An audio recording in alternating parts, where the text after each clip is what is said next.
electrolytic cells and electrolysis and Faraday's law.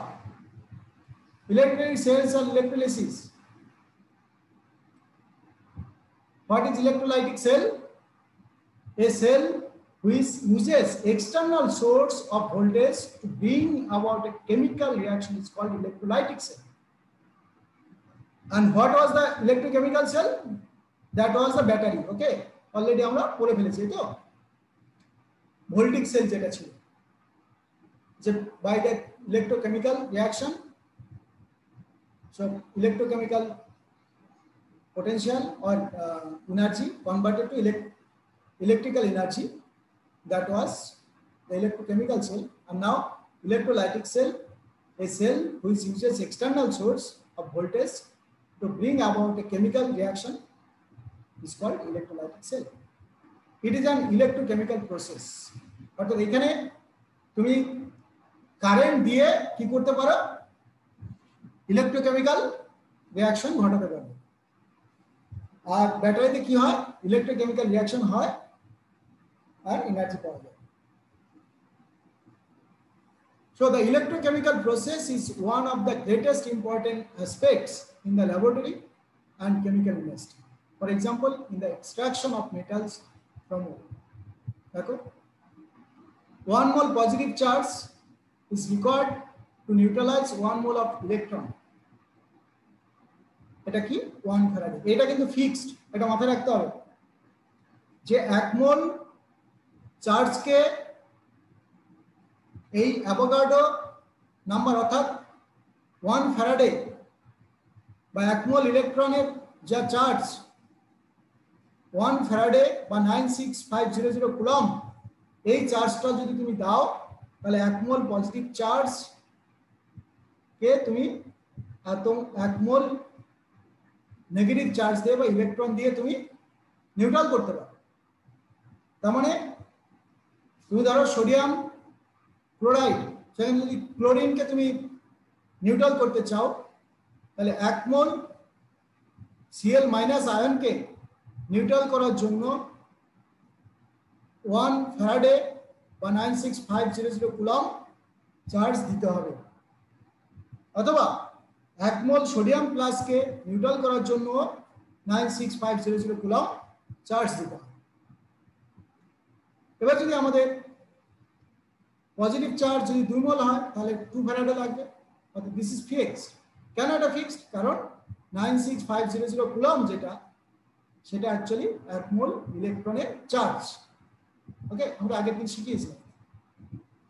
So mostly DC or the direct current is used as an external source of voltage, है ना? তাহলে Na plus electron equal to Na, Mg2 plus যখন positive charge হবে দুটো, তাহলে দুটো electron accept করবে। তাহলে এগুলো হলো তো আমাদের ইলেকট্রোকেমিক্যাল রিঅ্যাকশনের একটা এক্সাম্পল। আমরা সবই এখানে দেখতে পাচ্ছি যে অ্যাকসেপ্ট করে রিডাকশন হচ্ছে, অর্থাৎ রিডিউস হচ্ছে, তাই তো? এখানে কি শিখলেন? Michael Faraday was the first scientist who described the quantitative aspect of electrolysis. তিনি একদম মেজার করেছেন, মেপেছেন কত গ্রাম ডিপোজিটেড হবে, কত ইলেকট্রিসিটি পাঠালে বা কতটা ভোল্টেজ দিলে, একদম ডাইরেক্টলি তিনি মেজার করেছেন। These are two: first law of Faraday's electrolysis and second law of Faraday's electrolysis. আর দুটো ল আছে, একটা ফার্স্ট ল, একটা সেকেন্ড ল। ঠিকই, ফার্স্ট ল কি বলেছে? The amount of substance that deposited or liberated at any electrode during electrolysis is proportional to the quantity of electricity passing through the electrolytic solution. What is this? The amount of substance, মানে গ্রাম, W, হ্যাঁ, W কার সঙ্গে proportional? Quantity of electricity, অর্থাৎ Q, হ্যাঁ, Q এর সঙ্গে, অর্থাৎ Q যদি quantity of electricity হয় তাহলে W অর্থাৎ weight of substance deposited in cathode or in anode, W or mass M ধরেছে এখানে, অসুবিধা নেই। M is proportional to কি হবে তাহলে? Q। তাহলে M is directly proportional to Q or W proportional to Q. What is Q? This is quantity of electricity. What is the quantity of electricity?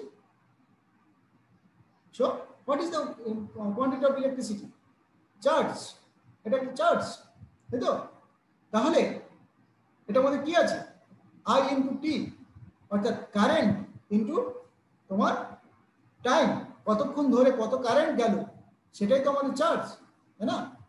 অর্থাৎ এই যে ইলেকট্রোকেমিক্যাল ইকুইভ্যালেন্ট, তাহলে proportional to করে দিলে, এই যে প্রপোর্শনাল সাইনটা তুলে দিলে এখানে একটা ই আসলো, এই ক্যাপিটাল ই নিতে পারি, এটাকে ডাব্লিউ নিতে পারি, প্রবলেম নেই। ইটাকে বলা হয় ইলেকট্রোকেমিক্যাল ইকুইভ্যালেন্ট। ওকে, অর্থাৎ এখানে প্রপোর্শনাল সাইনটা। আর কিউ যেটা আইটি, মানে আমরা কি বলবো, আই ইন্টু টি। আই মানে হলো কারেন্ট আর টি মানে হলো টাইম, অর্থাৎ ampere into time in second is known as coulomb, তাই না? চার্জ।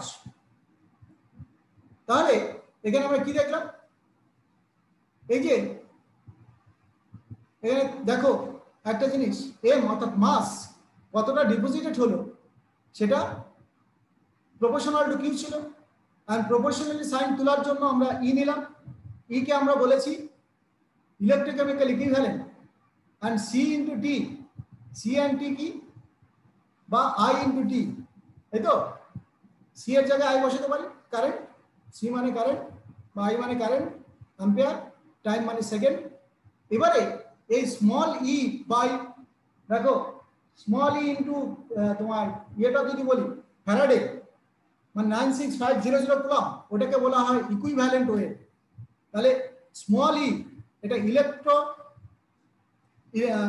ইকুইভ্যালেন্ট ওয়েট আর ইলেকট্রোকেমিক্যাল ইকুইভ্যালেন্ট ওয়েট, আর ক্যাপিটাল ই যেটা সেটা ইকুইভ্যালেন্ট ওয়েট। ওকে, ইকুইভ্যালেন্ট ওয়েট আর ইলেকট্রোকেমিক্যাল ইকুইভ্যালেন্ট ওয়েট, এই দুটোর মধ্যে পার্থক্য আছে। তাহলে ইকুইভ্যালেন্ট ওয়েটকে আমরা যদি 96500 কুলম্ব দিয়ে ডিভাইড করি তাহলে ইলেকট্রোকেমিক্যাল ইকুইভ্যালেন্ট ওয়েট পাবো। ওকে, এটা হলো ইকুইভ্যালেন্ট ওয়েট আর এটা হলো ইলেকট্রোকেমিক্যাল ইকুইভ্যালেন্ট ওয়েট, বারবার বলছি। ওকে, তাহলে মাস বা W equal to capital E into C into T, okay, divided by 96500 coulomb. তাহলে এইভাবে আমরা পেয়ে যাব কতটা মাস ডিপোজিটেড হলো, কত কারেন্ট কত টাইম ধরে তুমি দিচ্ছ, তার ইকুইভ্যালেন্ট ওয়েট কত, আর ফ্যারাডে তো জানাই আছে, বাস হয়ে গেল। তাহলে কত ডিপোজিটেড হবে, অর্থাৎ টি টাইম ধরে যদি সি কারেন্ট প্রডিউস করো, ওই মেটালের ইকুইভ্যালেন্ট ওয়েট যদি ই থাকে, তাহলে তাকে ফ্যারাডে দিয়ে ভাগ করলে আমরা মাসটা পেয়ে যাব কতটা ডিপোজিটেড হবে। ওকে, where E is the electrochemical equivalent? So from the first law of Faraday's, or the Faraday's first law of electrolysis is this. Okay, second law টা কি? সেকেন্ড ল হলো তুমি যদি এরকম একটা সিরিজে অ্যাড করে দাও, কোথায় কে যুক্ত হবে, ঠিক ওই রকম ইকুইভ্যালেন্ট ওয়েট অনুসারে মানে ডিপোজিটেড হবে। যদি তুমি সেম কোয়ান্টিটি অফ ইলেকট্রিসিটি সবার মধ্যে দিয়ে পাস করো, তাহলে এখানে যদি 1 মোল ডিপোজিটেড হয়, মানে ইকুইভ্যালেন্ট অ্যামাউন্ট অফ ডিপোজিটেড হয়, এখানে ইকুইভ্যালেন্ট অ্যামাউন্ট ডিপোজিটেড হবে, এখানে ইকুইভ্যালেন্ট অ্যামাউন্ট ডিপোজিটেড হবে। এখানে যদি 1 ফ্যারাডে ইলেকট্রিসিটি দাও, এখানে 1 ফ্যারাডে ইলেকট্রিসিটি, এখানে যদি 1 ফ্যারাডে ইলেকট্রিসিটি দাও, তাহলে এখানেও সিলভারের ইকুইভ্যালেন্ট ওয়েট মানে তোমার 108, তাহলে এখানে 108 গ্রাম ডিপোজিটেড হবে সিলভার। এখানে কপারে 63 মানে 63 গ্রাম কপার ডিপোজিটেড হবে। এখানে হাইড্রোজেন মানে 2 গ্রাম তোমার সরি 1 গ্রাম হাইড্রোজেন ডিপোজিটেড হবে। বুঝতে পারলে? Equivalent weight of hydrogen is 1, copper is 63, silver is 108। তাহলে যদি 1 ফ্যারাডে সবার মধ্যে দিয়ে যদি 1 ফ্যারাডে ইলেকট্রিসিটি পাস করো, তাহলে এখানে 108 গ্রাম সিলভার ডিপোজিটেড হবে, এখানে 63 গ্রাম কপার ডিপোজিটেড হবে, এখানে 1 গ্রাম হাইড্রোজেন ডিপোজিটেড হবে। তার মানে কি এটা 1 গ্রাম, এটা 1 গ্রাম ইকুইভ্যালেন্ট, 1 গ্রাম ইকুইভ্যালেন্ট 63 গ্রাম, এবং 1 গ্রাম ইকুইভ্যালেন্ট হলো 108 গ্রাম। কেন? কারণ সবার মধ্যে তুমি সেম কোয়ান্টিটি ইলেকট্রিসিটি পাস করেছো, অর্থাৎ এটাই second law. If same quantity of electricity is passing through the different electrolytic solution, then the amount of substance deposited or liberated at electrodes during electrolysis is proportional to their chemical equivalent weights. Okay, দেখো M2 যদি এরকম M1 M2 M3 এরকম যা deposited হয় আর তাদের যদি equivalent wait আলাদা আলাদা থাকে তাহলে M1 proportional to E1 M2 proportional to E2 এরকমই হবে, ঠিক আছে? দেন M1 proportional to E1 M2 proportional to E2, তাহলে M1 by M2 equal to E1 by E2। অর্থাৎ এইভাবে আমরা রিলেট করতে পারবো। তার মানে আলাদা আলাদা ইয়ে হলেও যদি সেম কোয়ান্টিটি অফ ইলেকট্রিসিটি তুমি পাস করো তাহলে তাদের ইকুইভ্যালেন্ট ওয়েট অনুসারে ডিপোজিটেড হবে, ঠিক আছে? এবার বলো, a solution of copper sulfate is electrolyzed for 10 minutes with a current of 1.5 amperes. What is the mass of copper deposited at the cathode? A solution of copper sulfate is electrolyzed for 10 minutes with a current of 1.5 amperes. What is the mass of copper deposited at the cathode? তাহলে ক্যাথোডে দেখো দুটো electron accept করবে, copper তৈরি হলো, যদি valency 2 হয় তাহলে এবার আমরা এর ইকুইভ্যালেন্ট ওয়েট আমরা কিভাবে করতে পারি? এর মলিকুলার ওয়েট বা atomic weight divided by valency. যদি আমাদের আয়ন তৈরি হয় তাহলে যেহেতু আয়ন 2 আছে 2 প্লাস আছে তাহলে এটা অর্থাৎ 61.5 এরকম আসবে আমাদের, তাই না? তাহলে টাইমটা দিয়েছে এত সেকেন্ড, তাহলে আমরা সমস্ত বের করছি, সিটা অ্যাম্পিয়ার এত, তাহলে কিউটা কত হলো 900 কুলম, ওকে, কিউটা হলো 900 কুলম। তাহলে আমরা এম কত হবে equivalent weight into Q divided by Faraday, পেয়ে গেলাম কত, সব বসিয়ে দিলাম, পেয়ে গেলাম 0.29 গ্রাম, অর্থাৎ এতটা ইলেকট্রিসিটি পাস করলে হ্যাঁ এত গ্রাম মাত্র ডিপোজিটেড হবে। এবার বলো আয়ুষ, আয়ুষ আয়ুষ কি করছে আমি জানি না। হ্যাঁ স্যার, ইলেকট্রোলাইটিক সেলস কন্টেইনিং এই যে এসছে এসছে, বলো এটা বলো। হ্যাঁ two electrolytic cells containing 0.2 molar ferrous sulfate and 0.2 molar ferric chloride solution respectively are subjected to electrolysis. The ratio of weight of iron deposited in the two cells under the same time is, কারণ তুমি জানো E1 বা M1 by E1 equal to E2 M2 এভাবে, তাই তো? তাহলে এখান থেকে বের করো কোনটা হবে, দেখো এটা কেন হবে, কারণ এই যে এখানে ফেরাস 2 ফেরিক 3 তার ইয়েটা আয়ন, বুঝলে? টু ইলেকট্রোলাইটিক সেলস কন্টেইনিং এত ফেরাস সালফেট এত ফেরিক ক্লোরাইড সলিউশন, এই কি হলো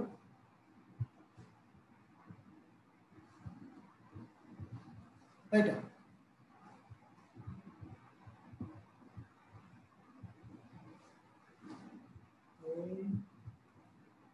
দেখতে পাচ্ছ তো? বেশ, এবার দেখো according to Faraday's second law আমরা জানি কি M1 by M2 equal to E1 by E2, এই ইকুয়েশনটা জেনে গেছি। এটা ইকুইভ্যালেন্ট ওয়েট, এটা M মানে ওয়েট, তাহলে according to Faraday's law the ratio of weight deposited equal to the ratio of the chemical equivalent weight. এবারে ফেরাস যেটা 56, ferrous যেটা ছিল 56 তার আয়ন হলো ফেরাস 2 প্লাস, তাহলে এটাকে 2 দিয়ে ভাগ করলাম ইকুইভ্যালেন্ট ওয়েট পেয়ে গেলাম, আর এটাকে 3 দিয়ে ভাগ করলে আয়রনের ইকুইভ্যালেন্ট ওয়েট পেয়ে যাব ফেরিক যেহেতু, তাহলে পেয়ে গেলাম কত 3:2, easy. The number of coulombs required to deposit 5.4 gram of aluminum when the given electrode reaction is represented as, দেখো কোনটা এত গ্রাম ডিপোজিট, এবার ডাব্লিউটা দিয়ে দিয়েছে, ওকে, এবার ডাব্লিউটা দিয়ে দিয়েছে অ্যালুমিনিয়াম 3 প্লাস, তাই না? তাহলে কত লাগবে, the number of coulombs required to deposit এত তার মানে আমরা কি জানি যে 96500 কুলম কতটা ডিপোজিটেড করে অ্যালুমিনিয়ামের তোমার ইয়ে কত ইকুইভ্যালেন্ট ওয়েট কত 9 তাই তো 9 গ্রাম কে কারণ অ্যালুমিনিয়াম 27 তার অ্যাটমিক ওয়েট আর অ্যালুমিনিয়াম 3 প্লাস হয় তাই তো তাহলে 9 হবে তার ইকুইভ্যালেন্ট ওয়েট 96500 কুলম ডিপোজিটেড 9 গ্রাম তাই তো তাহলে 9 গ্রাম ডিপোজিটেড 96500 কুলম তাহলে 5.4 গ্রাম কতটা কুলম লাগবে ঠিক আছে এত তাই তো কিভাবে করলাম এই যে বললাম 9 গ্রাম হলো তোমার ইকুইভ্যালেন্ট ওয়েট ওকে কেন এটা 3 দিয়ে ভাগ করলাম 3 দিয়ে ডিভাইড করেছি কারণ এটা হলো অ্যাটমিক ওয়েট ডিভাইডেড বাই 3 এটা হলো ইকুইভ্যালেন্ট ওয়েট হলো তো 9 গ্রাম অফ অ্যালুমিনিয়াম ডিপোজিটেড এত কুলম তাহলে এত কত হবে এই তো ইজি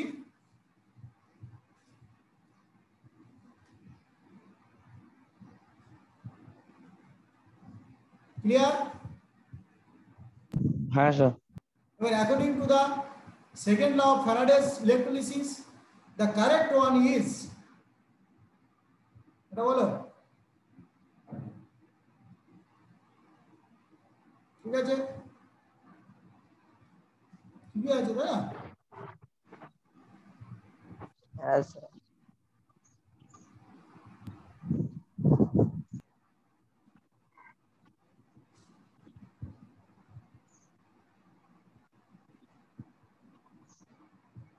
বলো the correct combination এবার কোনটা হলো কারণ ফার্স্ট এরটা তো ঠিকই আছে তাই না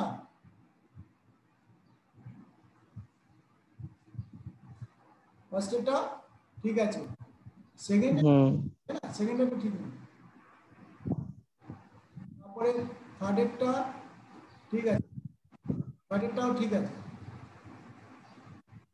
স্যার তুমি পুরো অপশনগুলো দাও হ্যাঁ তাহলে কি কি হলো 1 2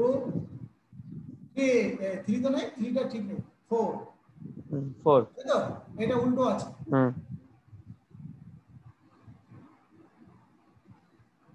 এটা ঠিক আছে এটা ঠিক আছে এটা ঠিক আছে product of ইলেকট্রিসিস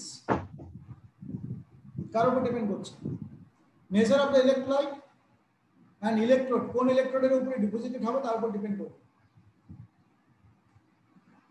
that's mean nature of electrolyte মানে various electrolytes on electrolysis give different products it depends on condition also দেখো it is in two ways if the electrode is inert it does not participate in the chemical reaction and thus acts only as source or sinks for the electron. If the electrodes are reactive they participate in the electrode reactions. The electrolytic cell cathode anode অ্যানোডে oxidation হয় ক্যাথোডে reduction হয় সেটা ছোটবেলা থেকে জানো more E0 oxidation get oxidize আর more যদি রিডাকশন পটেনশিয়াল হয় তাহলে আগে রিডিউস হয় এটা আমরা জানি তাই তো তাহলে এর একটা অর্ডার আছে decreasing order of oxidation potential increasing order of reduction potential এরকম রয়েছে মেটালে হাইড্রোজেনের উপরে যারা আছে all metals more reactive than hydrogen যাদের রিঅ্যাকশন পটেনশিয়াল 0 থেকে কম মানে নেগেটিভ আর যাদের বেশি মানে অ্যাক্টিভিটি সিরিজে হাইড্রোজেনের নিচে যারা আছে তারা সবাই রিডাকশন পটেনশিয়াল বেশি আর উপরে যারা আছে তাদের রিডাকশন পটেনশিয়াল কম তারা তাড়াতাড়ি অক্সিডাইজ হতে পারে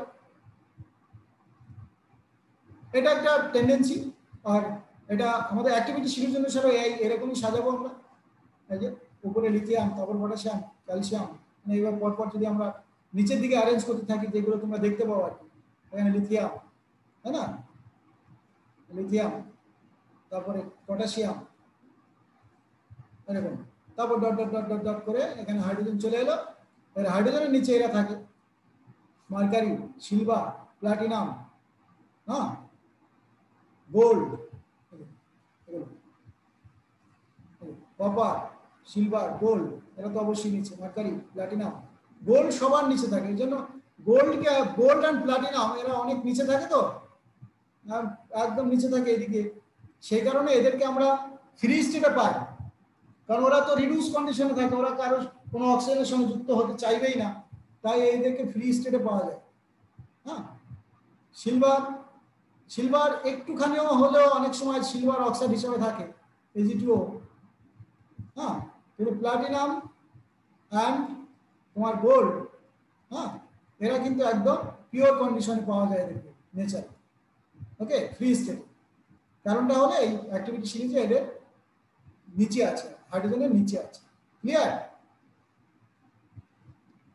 for aqua solution of salt, দেখো less reactive than hydrogen, it will get deposited at cathode. If the metal is more reactive than hydrogen, H2 gas will liberated at cathode. Right? For aqueous solution of salt, in aqueous solution of sulfate, nitrate, anions are not oxidized. Their water undergoes electrolysis to produce oxygen at anode. For this electrolysis, electrochemical series is very useful. এটা है ना? ওকে, এভাবে আমাদের platinum cathode, platinum anode, এটা যেহেতু প্লাটিনামটা actually Nobel metal, এই জন্য এদেরকে আমরা ক্যাথোড অ্যানোড হিসেবে বোথ হিসেবে ইউজ করতে পারি। অ্যান্ড কন্ডাক্টর যেহেতু, বুঝেছো? এইভাবে আমাদের ক্যাথোড রিয়াকশন হয়, এটা অ্যানোড রিয়াকশন হয়। হ্যাঁ, বুঝলে? ক্যাথোডে রিডাকশন হয়, অ্যানোডে অক্সিডেশন হয়, এদেরকে ইলেকট্রন ছেড়ে দিল, আর ইলেকট্রন অ্যাকসেপ্ট করলো, প্লাসটা অ্যাকসেপ্ট করলো, এনে হয়ে গেল, মানে রিডাকশন, এটা অক্সিডেশন। এবার বলো ইলেকট্রোকেমিক্যাল সিরিজ, ওই একই অ্যাক্টিভিটি সিরিজের মতোই। The arrangement of various single electrode in the increasing order of their standard reduction potential values is called electrochemical series. একদম সেম, ওই একই, এটাই, ঠিক আছে? আমরা অলরেডি জানি অ্যাক্টিভিটি সিরিজ বা ইলেকট্রোকেমিক্যাল সিরিজ। ক্লিয়ার? বেশ, হ্যাঁ স্যার। দেখো ইলেকট্রোড সিস্টেম, কি সিস্টেম, এদের এই ভ্যালুগুলো এরকম হয়। এদের ভ্যালু দেখো খুব কম, ওই জন্য একদম উপরে থাকে। হাইড্রোজেনের আস্তে আস্তে কম, এখানে বাড়বে, আস্তে আস্তে ইনক্রিজ করছে, এটা জিরো হয়ে যাবে। হাইড্রোজেনের ক্ষেত্রে এটা জিরো হয়ে যায়, আর এদের ক্ষেত্রে পজিটিভ হয়ে যায়। দেখো হাইড্রোজেনের ক্ষেত্রে এটা জিরো হয়ে গেল, এদের ক্ষেত্রে পজিটিভ হয়ে গেল। ঠিক আছে, এভাবে অ্যারেঞ্জ করা হয়।